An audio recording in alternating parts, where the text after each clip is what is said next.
Hi, here we are. Welcome back to Module 3.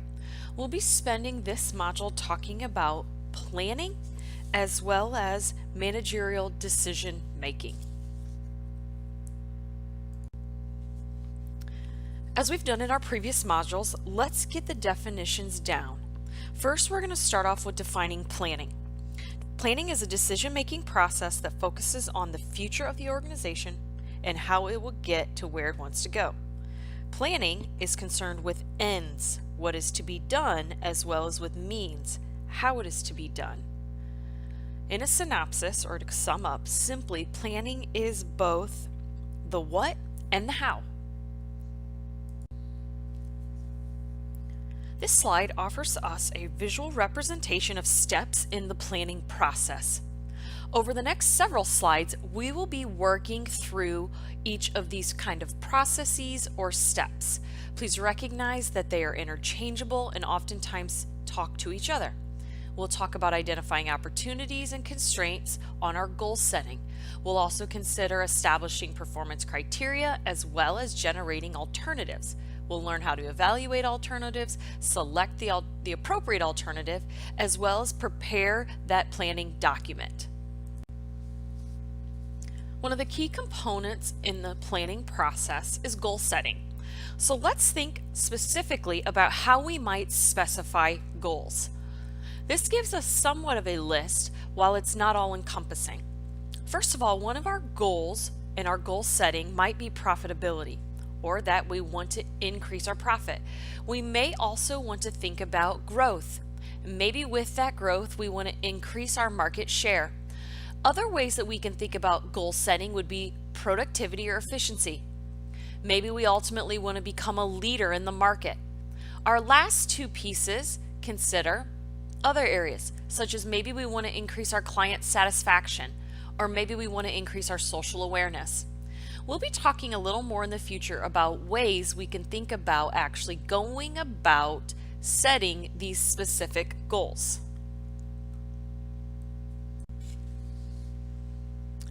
As we saw in slide 3, two of the areas that impact our goal setting are opportunities and constraints.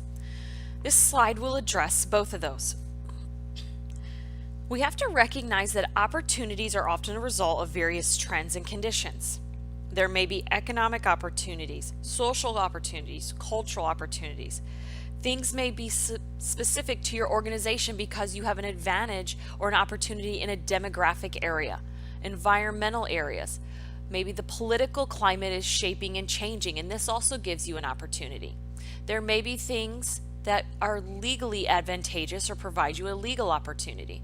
Technological opportunities are also there, as well as competitive advantages. Common things that happen in our goal setting are constraints. These may be things such as limited resources. Societal norms may also hinder that goal setting. There may be government regulations or NCAA rules that can also think about those legal concepts. And finally, while being competitive can be an opportunity, our competition also could be a constraint. I want us to return to our concept of setting goals. Again, as we saw in slide 3, opportunities and constraints act on goal setting. And since we have those concepts now in place, I want us to think about setting SMART goals. Many of you have probably already heard this concept before. It's goals that are specific, measurable, achievable, realistic, and time-bound. With that, though, I want us to make sure that we connect SMART goals with our opportunities and our strengths.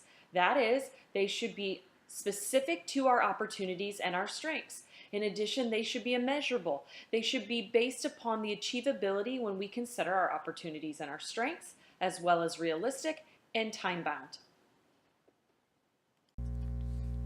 The next area we're going to move on and talk about in our planning process is this generating of alternative. I want us to think about this as a course of action. We can think about developing new alternatives in addition to existing ones. With doing that, we will want to provide for open communication. Generating of new alternatives is oftentimes surrounded by the encouraging of creativity and ingenuity. It also gives us an opportunity to benchmark these new alternatives. As I've done so previously, I want to ask you to again return to slide 3 in order to reevaluate those steps in the planning process. Our next step is going to be where we will consider the performance criteria for evaluating alternatives. So, how do we go about evaluating those alternatives in our planning process? First, we have to consider the cost and benefits of each. This could be done by a SWOT analysis. We'll also want to think about potential contribution to more than one goal. That is, does the suggested alternative meet more than one goal or objective? Is it easily implemented? Is it easily measured? Does it conform to societal norms and government standards? And what is the availability and ability of my personnel in instituting this alternative? These are all things that ultimately will help us determine and evaluate our alternative or our criteria.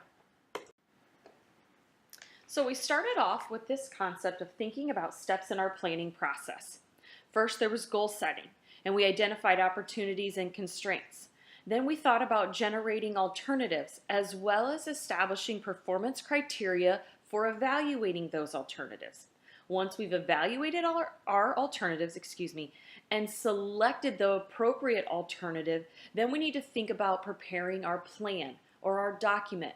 In that document, we'll have to include goals, ways that we're going to achieve our goals, the management initiatives, as well as responsibilities of the units and the standards to be maintained. This will give us that document or plan that we can utilize going forward. We started off this module with thinking about steps in the planning process. We're now going to move on and think about strategic planning.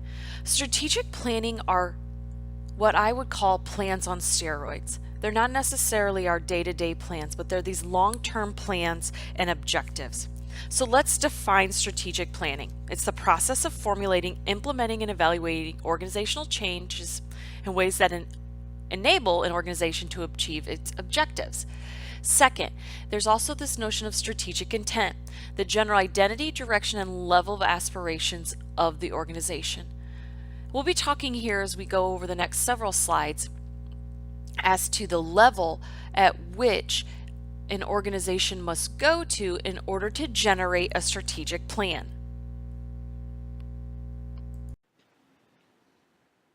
Let's talk about elements of strategic planning as well as then putting it up against kind of those elements of strategic advancement, as well as considering how they may be a little different. Strategic planning involves decisions by top management. It requires allocations of large amounts of resources. The point of it is, though, so that the plan has significant long-term effects. It often focuses on the organization's interactions with the external environment, i.e. an open system, and this plan often impacts the entire organization. Next, I want us to think about some elements of strategic advancement. These concepts, or the elements of strategic advancement, are more fluid and dynamic than our classical strategic planning. That is, it harnesses the collective wisdom and intelligence of employees. It occurs only when the organization has flexibility.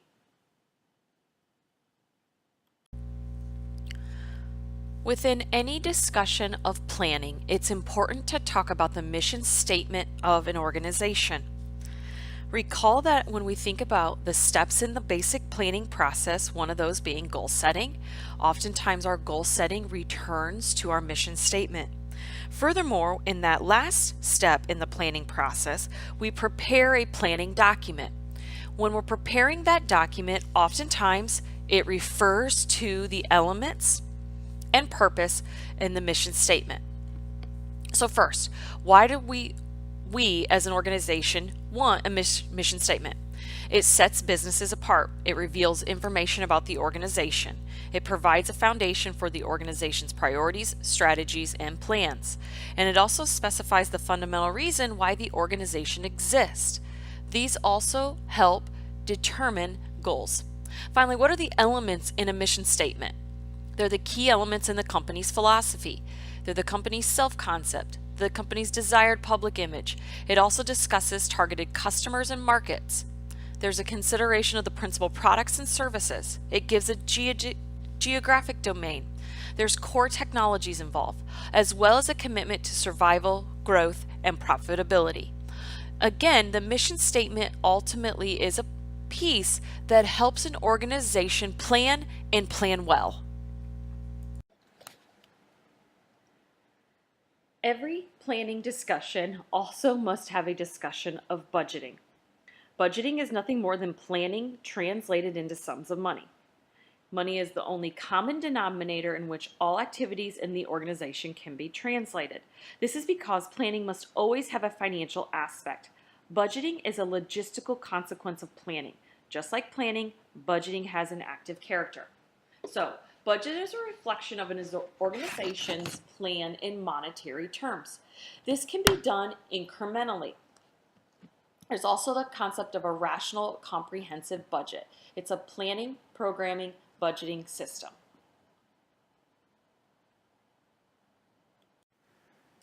Very early on in this module, we talked about the need for specifying goals. I want us to return to that concept in order to connect rational planning and specific goals. Specifying goals is an important part of planning. It ultimately provides direction and source of motivation. It also determines standards for evaluating and performance. We are going to talk about two types of organizational goals. First, there's stated or official goals. Second, there's real or what we would call operative goals. We'll give some more context to these two types of organizational goals in the next several slides. Our first organizational goal is stated or official goals. This is an official announcement of an organization's objectives. It's an attempt to justify its existence. It typically accommodates various desires and preferences through purposefully vague general statements. Okay, here's an example. Oftentimes things such as athletic departments give stated goals. The purpose of intercollegiate athletics is to provide an opportunity for the pursuit of excellence in physical activity. That's a common example of a stated goal of, say, an athletic department. Our second type of organizational goal is real or operative goals. These reflect what the organization is actually trying to do, regardless of the stated goals. They may be complementary to one another, or they may be in conflict.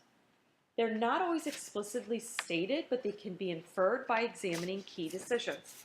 I want us to return to our example of an athletic department.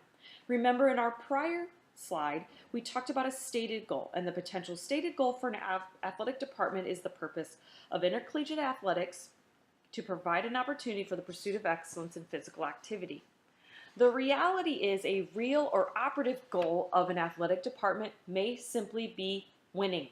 That is, regardless of our previously stated goal, what we're really trying to do in an athletic department is win championships and be competitive. As in any type of goal setting, there's constraints. We saw this prior in our planning processes. Additionally, for rational planning, there are two goal-related factors that reduce the rationality of planning. First is the ambiguity in the statement of official goals. This does not permit rational planning over a period of time. Second, it is the concept of conflicts among an organization's goals can make one goal a constraint on another. It's important to recognize in rational planning that these two factors can actually constrain rational planning rather than enhance it. An important piece in rational planning is gathering information. The alternative, or a lack of information, really hinders the planning process. Gathering information is important. We can do that through forecasting as well as generating alternatives. Let's first talk forecasting. Forecasting equals future. So what does it attempt to do? Forecasting hopes to produce a picture of the future environment in which an organization's plans and activities are likely to be implemented. It also determines future demands for products and services. And finally, it predicts timing and outcome of future events. While no one can be a perfect forecaster, forecasting is very important in rational planning. Without this form of planning and thinking about the future, organizations will struggle. We've obviously spent this entire module thus far talking about planning. We are now going to transition to talking about decision making. It's important to make note that planning and decision making go hand in hand. One, without a good plan, managers are unable to make good decisions. But good decision makers must also learn to plan. With this in mind, then, I want us to define our terms and think about decision making and management. Decision making underlies all managing activities. A general theory of management is that it must include principles of organization that will ensure correct decision making, just as it must include principles that will ensure effective action. Planning and decision making go hand in hand, but hopefully over the next several slides, we'll be able to think about how a manager can make good decisions. Managers are forced to wear many hats or take on many roles in the decision-making process. Four we are going to consider here are the manager's role as an entrepreneur, disturbance handler, resource allocator, and negotiator. First, managers sometimes have to be that entrepreneur, or the one that has to choose new projects to implement in order to maintain the growth and viability of the organization. On other instances, the manager has to be the disturbance handler. This is where the manager decides on how they are going to respond to the changes in environments. As a resource allocator, the manager also has to make critical decisions regarding which individual unit will get what resources.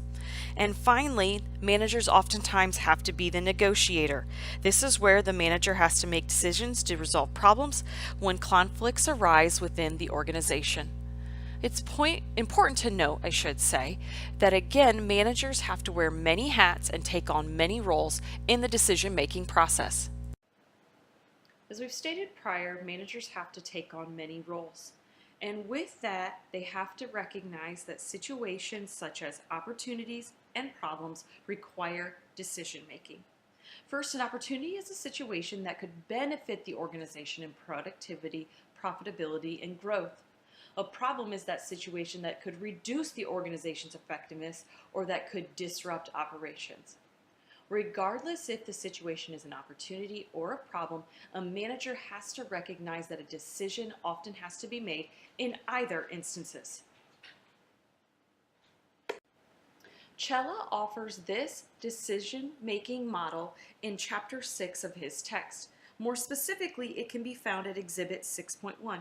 It's the steps in the classical model of decision making. I like this, and I think it offers a good visual representation on how managers can go about making good decisions. First, define and frame the problem. Second, generate all possible alternatives. Third, evaluate the alternatives. And finally, determine that best alternative for the organization. We are going to talk about 3 models of decision making in this module. First, we're going to address economic person model. We're also going to think about the administrative person model and finally the implicit favorite model.